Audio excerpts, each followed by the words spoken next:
아내와 첫째 딸과 함께 나홍진 감독의 영화 호프를 보았다. 영화를 보는 동안 가장 먼저 느낀 것은 압도적인 체험이었다. 거대한 스케일과 긴박한 추격, 불안감을 극대화하는 음향과 영상은 관객을 영화 속으로 강하게 몰아넣었다. 그러나 극장을 나선 뒤 서로가 나눈 첫 반응은 의외로 단순했다. 재미있었다. 그런데 무슨 이야기였지? 이 짧은 말은 호프의 장점과 한계를 동시에 보여준다. 이 영화는 한국 영화에서 보기 드문 SF 블록버스터이지만 단순한 외계인 침공 영화로 이해해서는 작품의 핵심을 놓치게 된다.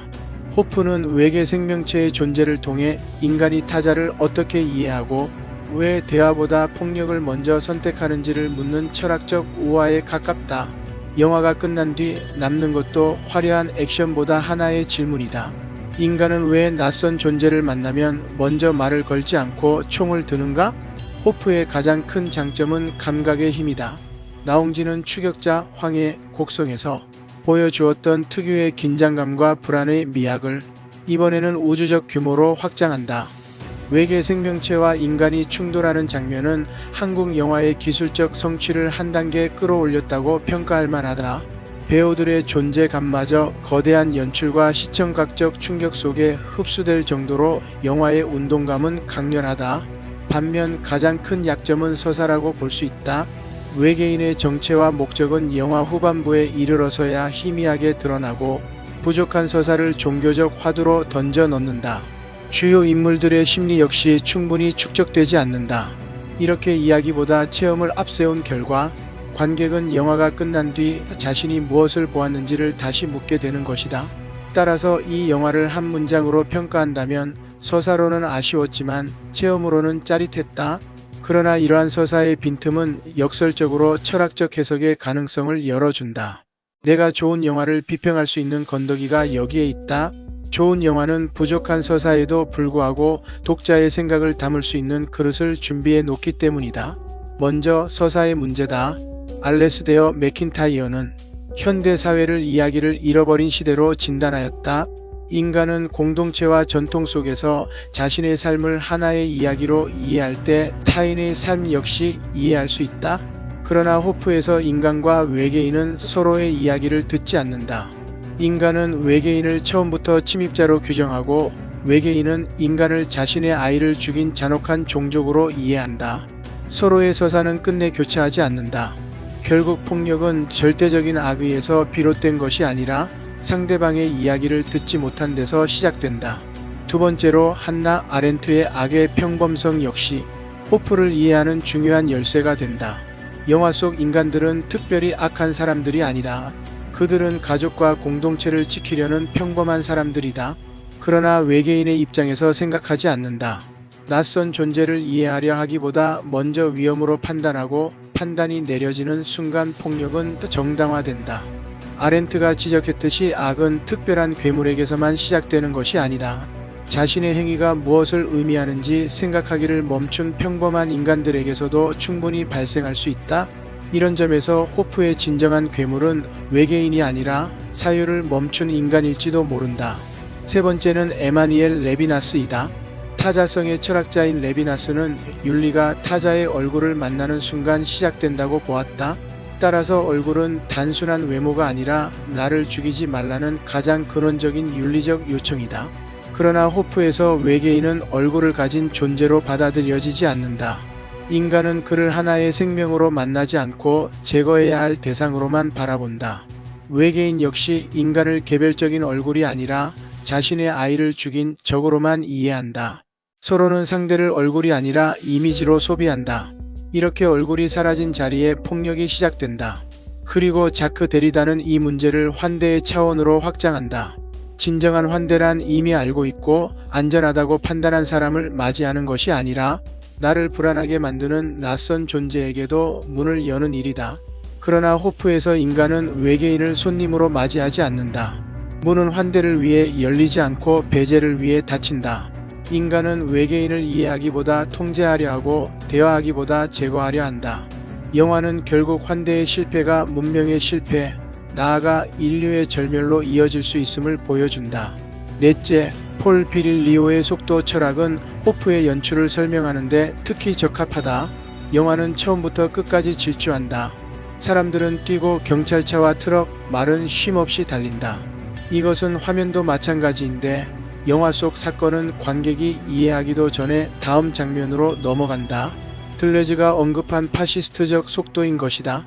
일찍이 속도의 철학자 비릴리오는 현대 문명의 핵심을 속도에서 찾았고 속도가 인간의 사고를 앞질러 버릴 때 재난이 발생한다고 보았다. 호프에서도 인간은 외계인을 이해하기 전에 공격하고 질문하기 전에 방아쇠를 당긴다.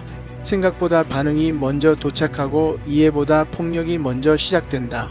영화의 진정한 재난은 외계인의 침공이 아니라 속도가 사유를 압도한 현대 문명의 모습이다. 마지막으로 위르겐 하버마스의 사상 역시 이 영화와 잘 연결된다.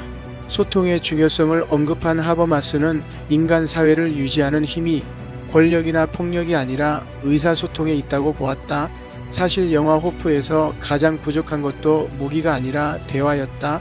인간과 외계인, 영화와 관객은 끝내 하나의 대화를 완성하지 못한다.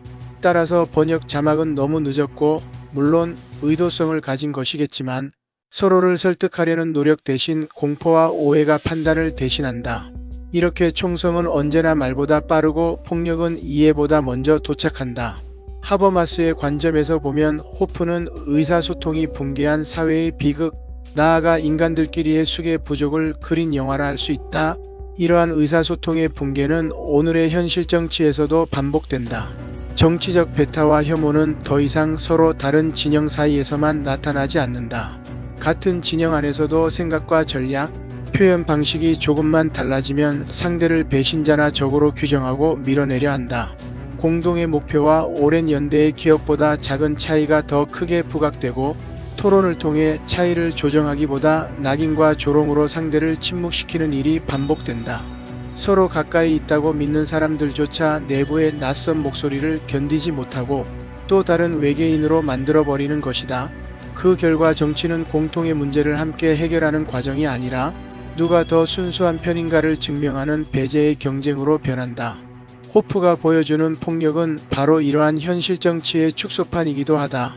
다름을 소통의 출발점으로 받아들이지 못하면 같은 편 안의 작은 차이조차 혐오와 축출의 근거가 된다. 결국 호프는 외계 생명체를 다룬 영화가 아니라 인간을 다룬 영화이다. 영화는 우리에게 묻는다. 인간은 왜 낯선 존재를 만나면 먼저 총을 드는가? 왜 서로 다른 존재를 이해하기보다 적으로 규정하는가? 그리고 왜 같은 공동체와 진영에 속한 사람들조차 작은 차이를 견디지 못하고 서로를 배제하는가? 이러한 질문은 오늘날의 정치적 갈등과 종교적 대립, 문화적 혐오와 인공지능 시대의 인간 이해에 이르기까지 우리 사회가 직면한 문제와 깊이 연결된다. 사실 문제는 다름 그 자체가 아니다. 다름을 대화의 계기로 받아들이지 못하고 적대의 근거로 바꾸는 태도이다. 서로 다른 진영 사이에서뿐 아니라 같은 진영 안에서도 상대의 이야기를 들으려는 노력이 사라질 때 공동체는 더욱 작은 집단으로 갈라지고 마침내 서로를 향해 총구를 겨누게 된다. 이렇게 소통 없는 다름은 결국 폭력으로 질주한다. 비록 서사의 완성도에는 아쉬움이 남지만 호프는 바로 그 빈틈만큼 관객들에게 철학적 사유의 공간을 남겨준다. 그래서 이 영화는 완벽하게 봉합된 SF 영화라기보다 인간과 타자, 정치와 혐오, 소통과 폭력의 관계를 다시 생각하게 만드는 문제작으로 기억될 것이다. 참고로 이 영화의 로즈버드는 뭘까? 사실 나홍진 영화의 로즈버드는 특정한 사물도 특정한 장소도 아니다. 내가 보기에 나홍진 영화의 로즈버드는 로즈버드의 의미를 조금 벗어나지만 늦게 도착하는 인간이다. 추격자에서는 범인을 너무 늦게 알아차리고 황해에서는 진실에 너무 늦게 도착하며 곡성에서는 믿음과 의심의 경계를 너무 늦게 분별한다. 그리고 호프에서는 역설적으로 너무 빨리 결론을 내린 탓에 진실에 가장 늦게 도착한다. 이렇게 인간은 언제나 늦는다. 사실을 알기 전에 행동하고 상대를 이해하기 전에 판단하며 사랑하기 전에 잃어버린다. 그래서 나홍진 영화의 비극은 악마나 괴물에게 있는 것이 아니다. 인간은 늘 진실보다 늦고 폭력보다 늦고 후회보다 늦다. 따라서 그의 영화를 끝까지 보고 나면 언제나 하나의 질문이 남는다. 조금만 더 일찍 서로의 이야기를 들었더라면 이 비극은 피할 수 있지 않았을까? 어쩌면 이것이 나홍진 감독의 영화 세계를 관통하는 하나의 로즈버드일 것이다. 그의 영화는 인간이 무엇을 잃어버렸는지를 되묻는다. 그리고 그 잃어버린 것은 아마도 거창한 영웅성이나 신비 등이 아니라 타인의 이야기를 끝까지 듣고 기다릴 수 있는 인간의 가장 오래된 능력인지도 모른다. 그래, 당신은 이 영상을 끝까지 읽었는가?